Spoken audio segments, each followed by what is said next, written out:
धराधरेन्द्र नंदिनी विलास बंधु बंधुरस फुरद्दिगत संतति प्रमोदमान मानसे कृपा कटोच धोरणी निरुद्ध दुर्धरा पदे क्वचित दिगंबरे मनो विनोद मेतु वस्तुनि। ओम नमो नारायण। ओम नमो भगवते वासुदेवाय। जय श्री कृष्णा। राधे राधे। जय माता दी। हर हर महादेव। जय भोलेनाथ। देखिए, एक हमारे मन में एक सवाल पैदा होता रहता है।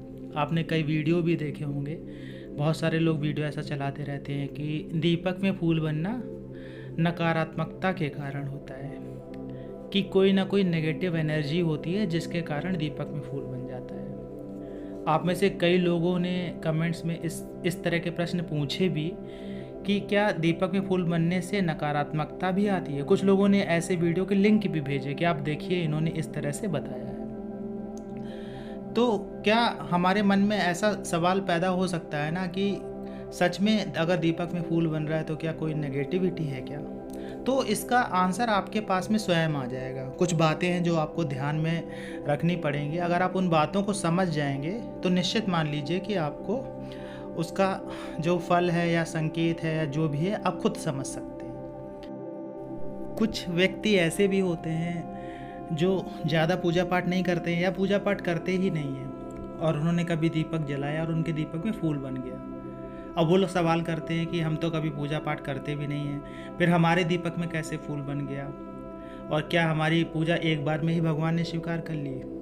देखिए, अगर आपके दीपक में फूल बनता है और आप भगवान की पूजा अर्चना बहुत दिनों से करते आ रहे हैं और आपको संकेत भी प्राप्त होते हैं, आपको जीवन में उसका असर भी दिखाई देता है, आपके जीवन में बदलाव दिखाई देता है, कई चीज़ें ऐसी घटित होती हैं आपके जीवन में जो असंभव होती हैं, लेकिन आपके साथ में वो सब चीज़ें हो चुकी होती हैं। आप अगर किसी से उस बात का चर्चा करते हैं या बताते हैं कि आपके साथ में ऐसा घटित हुआ, तो कुछ व्यक्ति ऐसा भी कहेंगे कि हाँ, एक चमत्कार जैसा है आपके जीवन में। तो इस प्रकार की अगर घटनाएं आपके साथ में घटती हैं, अगर आपके जीवन में कुछ लक्ष्य जो आपने बना रखे हैं जीवन में, वो अगर आपको बहुत सुगमता से मिल जाते हैं, तो निश्चित मान लीजिए कि ये संकेत नकारात्मकता के कारण नहीं है।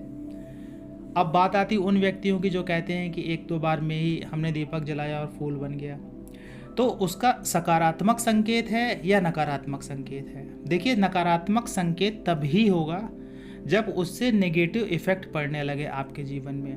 जैसे दीपक में फूल बनना शुरू हो गया और घर में कलह शुरू हो गया, घर में खूब लड़ाई झगड़े चल रहे हैं, आपस में एक दूसरे से सब झगड़ा कर रहे हैं, मन मुटाव हो रहा है, और अगर बात का पता लगाने के लिए सोचेंगे किस बात पे हुआ, तो बहुत छोटी छोटी बातों पे झगड़े हो रहे हैं, बहुत बड़े बड़े झगड़े हो जा रहे हैं।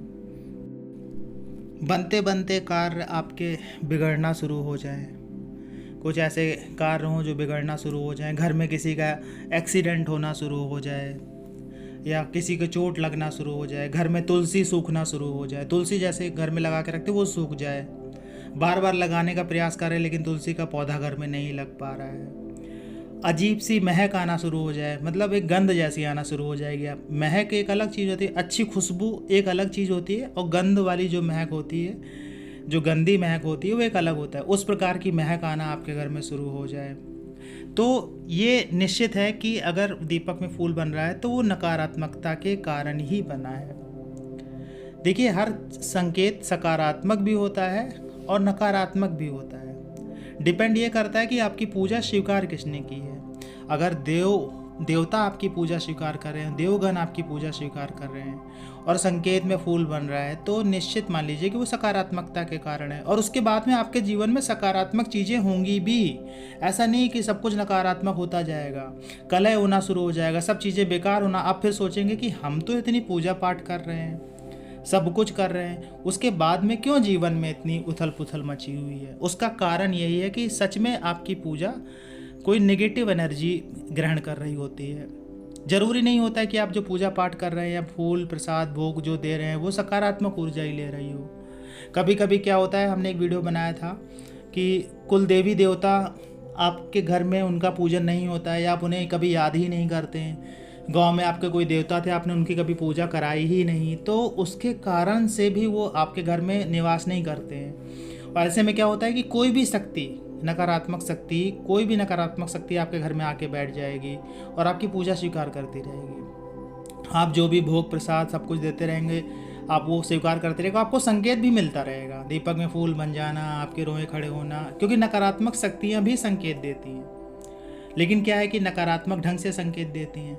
आपके जीवन में उथल पुथल होना, परेशानी बढ़ते रहना, तो वो नकारात्मकता के कारण भी होता है।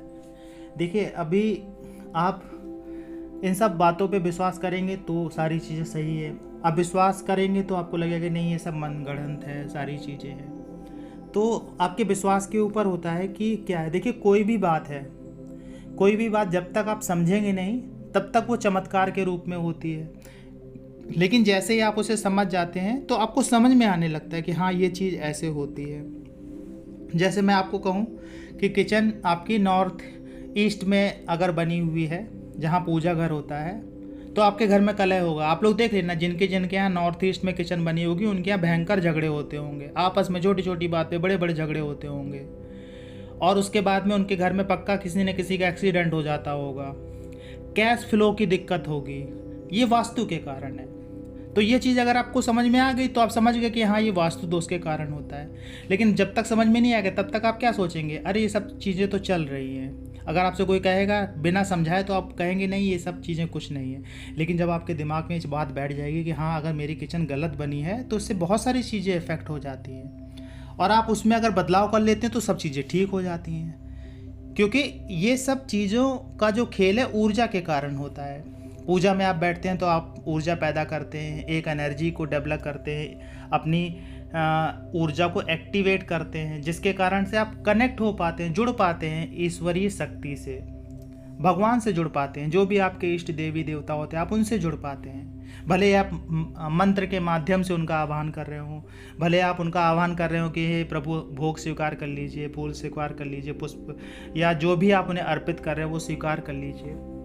तो किसी भी रूप में जब आप उनका आह्वान करते हैं तो वहाँ तक आपकी जो वाइब्रेशन है वो पहुँचना शुरू हो जाती है।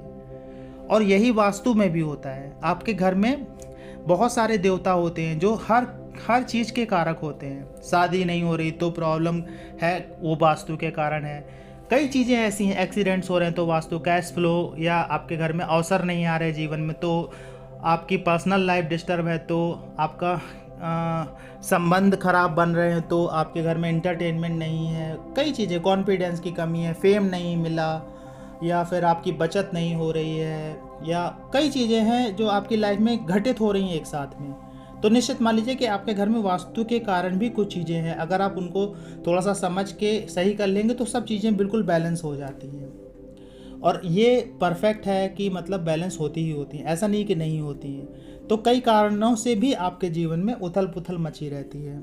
जैसे जब सारी चीज़ें व्यवस्थित होंगी, हर जो भी चीज़ें हैं, मंदिर है, किचन है, या बेडरूम है आपका, या जो भी आप घर में रख रहे हैं वो वास्तु के हिसाब से होगा, तो वो ऐसी ही एनर्जी वहाँ पे पैदा होगी। और जब अच्छी एनर्जी पैदा होगी आपके घर में तो अच्छा ही घटित होगा आपके साथ में, नेगेटिव घटित नहीं होगा। आशा ये जानकारी आपको अच्छी लगी होगी। जानकारी अच्छी लगी हो तो वीडियो को लाइक करिएगा, कमेंट्स में जय माता दी, जय श्री कृष्ण, हर हर महादेव लिखिएगा। मिलते हैं आपसे अगले वीडियो में नई जानकारी के साथ में, तब तक के लिए जय श्री कृष्ण।